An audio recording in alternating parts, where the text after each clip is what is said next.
Hello students! Alright, this is my first recorded lab for you guys. So, today we're going to do lab exercise 3. So I would like you to have your lab manual with you and open as we go through this. You will also need a ruler and a calculator if you have one. Okay, so we're going to start getting into this. So turn to page 35 in your lab manual. And we are going to do a plate tectonics lab today. This lab is one of our most involved, but I'm going to do my best to simplify this lab for you.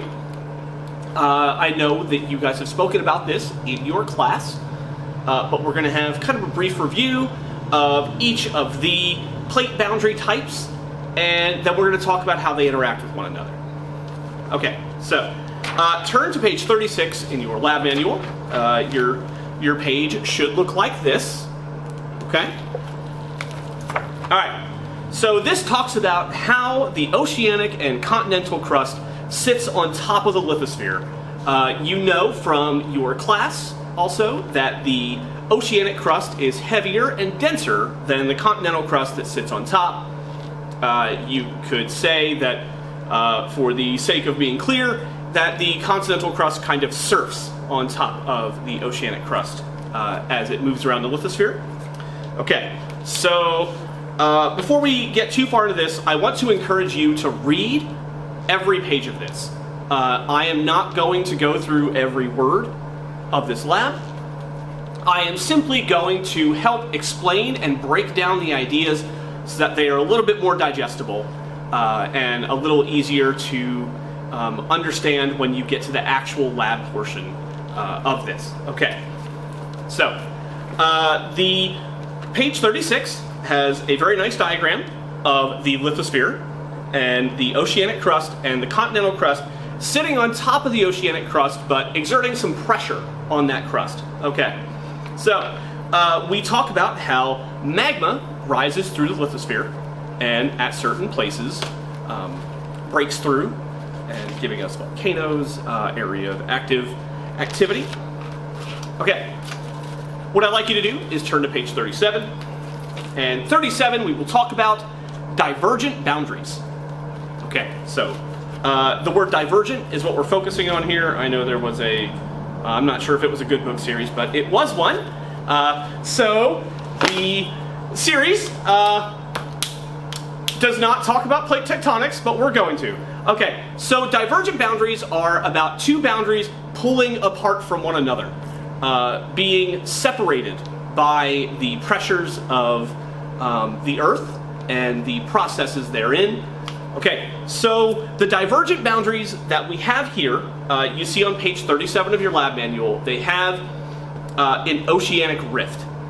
Okay, the most commonly known of these is the mid-oceanic ridge in the Atlantic Ocean that runs from almost the Arctic Circle to the Antarctic. It's very close. But the one thing you need to know, and I'm going to write down these two things so you have them, is the earthquakes that tell us what kind of boundary it is. So, the divergent boundaries, so I'm going to write this down, the divergent boundaries, okay, you have very shallow earthquakes, very shallow focus earthquakes. So, let's switch colors here. So you have shallow. Okay. This is important going forward as we go into the lab, because we are going to hit a point in the lab exercise where you will have to chart the boundaries of the Earth based on the location of the earthquakes. Okay, so talking about divergent boundaries, we know, as I said in the very beginning, that it is two plates being pulled apart, and what happens is magma rises up through those plates and you get varying degrees of activity. Alright, so go ahead, turn to page 38 in your lab manual, and you will see three diagrams here. And this will each detail a process of how rifts work, how these divergent rifts are created, and what happens therein. Okay, so not going to spend a whole lot of time talking about those. Again, I would really like you guys to read through this material and internalize what you're reading. What I'm going to do is, again, I am going to simplify what is here, so you don't have to watch me for like an hour at a time. Okay. Next, we're going to move on to convergent boundaries. So when something converges, those are two things coming together. All right. Now these tend to be a little bit more of a spectacular geologic show in comparison to the divergent boundaries. The convergent boundaries are where we find a lot of very intense volcanic activity. So when we talk about convergent boundaries, these are signified by really, really deep earthquakes. Okay, deep focus earthquakes. Keep that in mind. So divergent has very shallow focus earthquakes, and convergent has very deep focus earthquakes. All right, so why is this a thing? Well, I'm going to draw you a little picture here. Okay, so when you have two plates that converge with one another, I'm sure you've seen something like this, but bear with me. I have really terrible drawing skills. So you will have two plates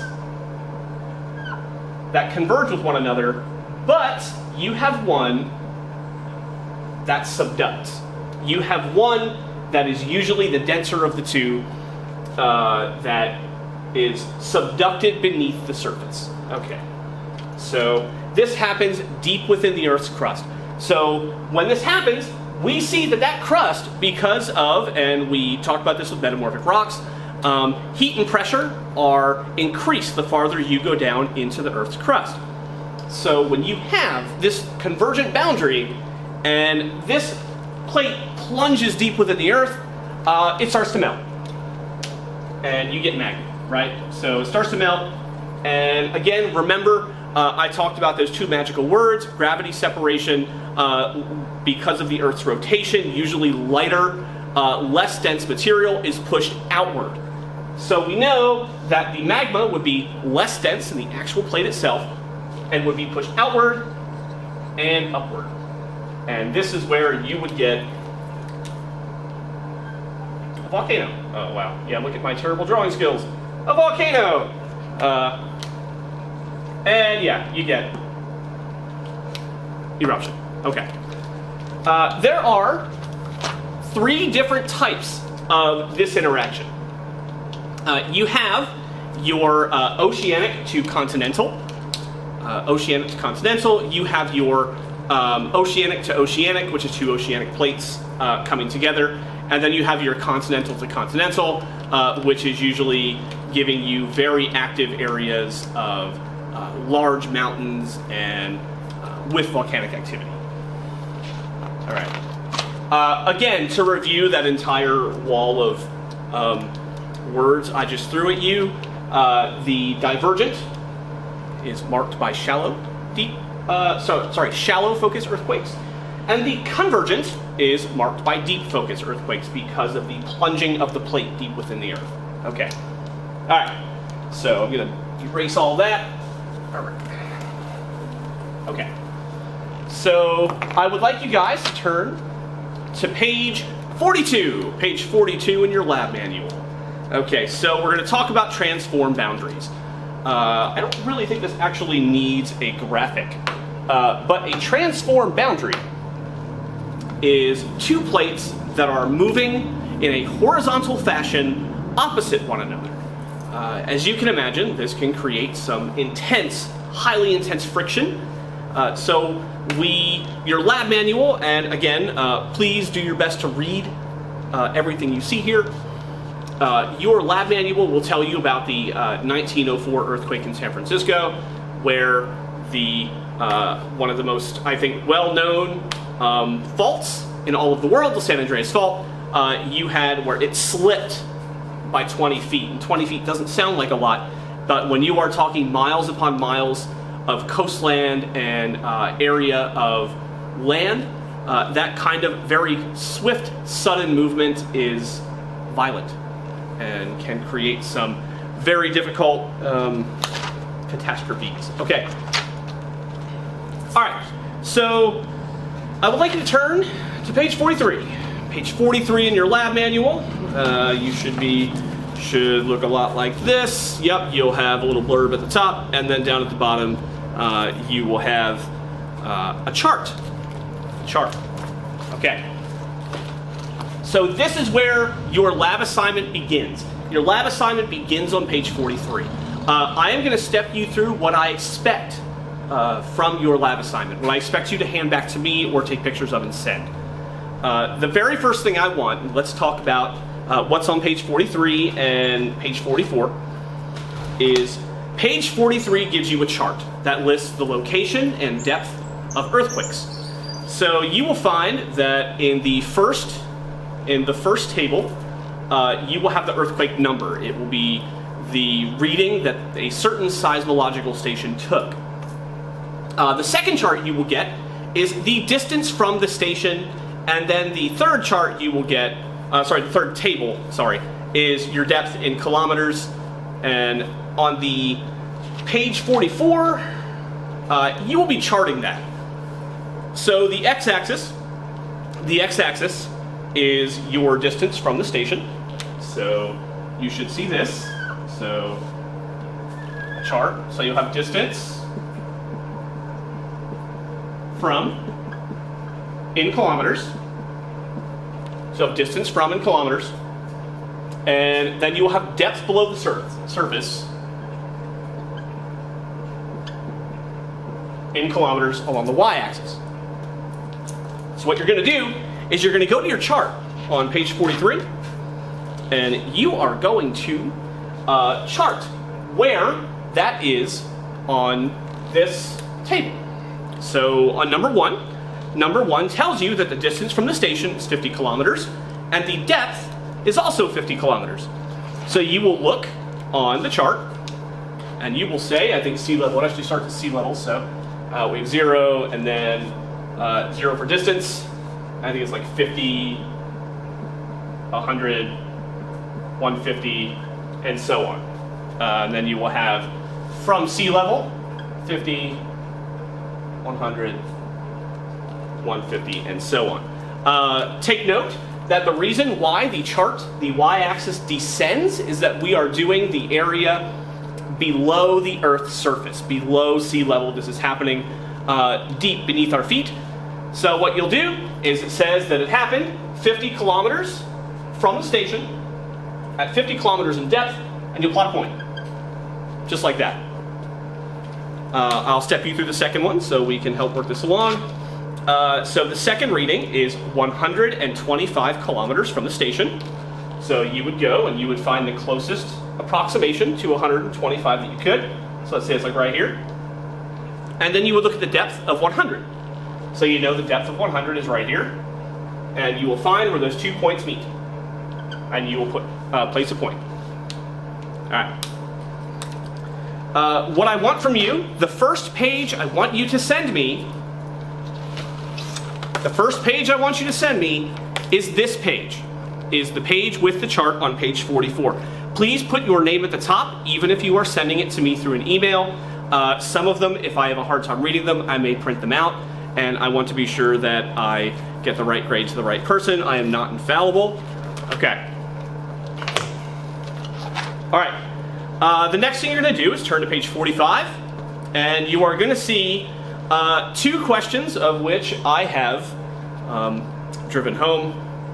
It's these, just so you know. I would like you to take a picture of page 45. So actually, let's keep track of these. So you are giving me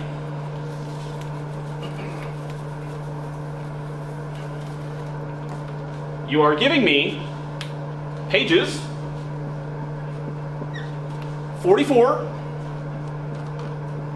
45, and we'll get more. Again, I know that it might seem redundant. Please put your name at the top of each page that you send me. Okay, so answer the questions on page 45, and what you're going to have to do is you're going to have to read page 46.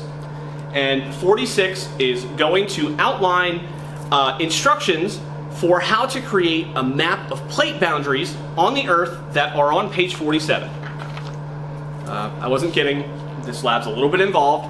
It's the longest lab we would have had, but I am abridging this as best I can. Okay, so what it's going to ask you to do is it's going to ask whether the plate boundaries are convergent or divergent.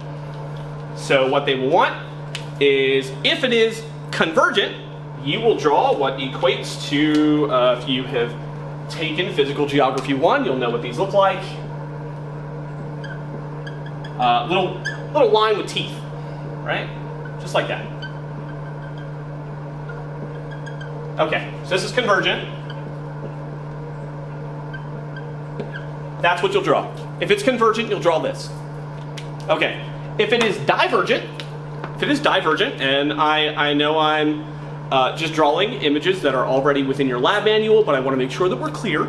So you will draw two lines that are parallel to one another, and then you will add arrows in the direction of the pole. Okay, well, we just learned I can't draw arrows, so that's fine.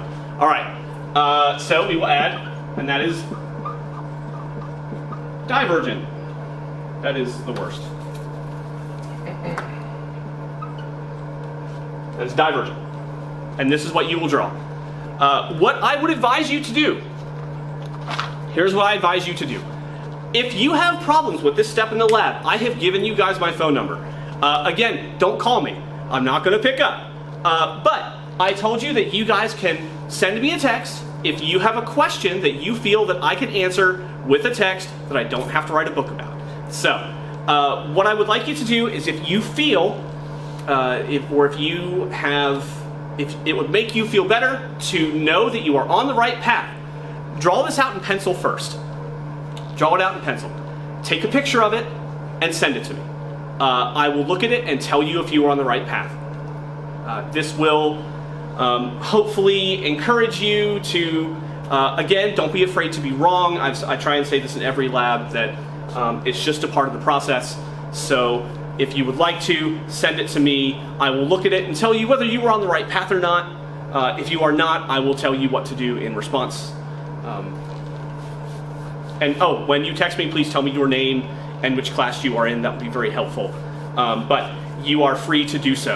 That resource is available to you. I will help you out to the best of my ability. But the map on page 47 looks like this, and this is what you're going to fill out. Okay. And what you will do is you will then submit page 47. You will submit page 47 to me. Put your name on it, please. Put your name on it. All right. One more step. Okay, so you'll turn to page 48 and 49, and you will be given more instructions about charting the drift, the growth of oceanic plate in the Atlantic Ocean. So what you're going to do, and this is where you will need your ruler, and your calculator, is you will look on page 50. On page 50, there is a map here. Okay, and this may look very confusing at first. So the one thing that you will need to remember to do this lab is you will be measuring how far that drift was between that period of time and the amount of time to find the rate of movement. Well, rate of movement is, let me erase this. All right, so the rate of movement, the rate equals distance divided by time. I'm going to do this in different colors. So distance divided by time. Okay, that is what you are charting. So what you're going to do is you are going to take your ruler, and I would like you to do this in centimeters, is you are going to go, and the first one is already done for you, the first example, but you're going to go to the 60 to 100 million years, okay? And listen, where you chart this is completely up to you. I did this, when I did this back when I took this class, is I did this at its widest point, as it was easiest to measure, and divided by the time. I would venture to say that I think that's what you should do, is find the widest point to try and keep all our answers in the same area there. And fill it out for each one. And then what you're going to do is you're going to hand back page 49. All right. Okay. So, remember, the rate of drift is distance divided by time. So the distance is what you measure on the map, divided by time. Okay. All right. So, again, I want to go over what I expect you to turn in for me for this lab. I have it written here, but I'm going to do it again. So, pages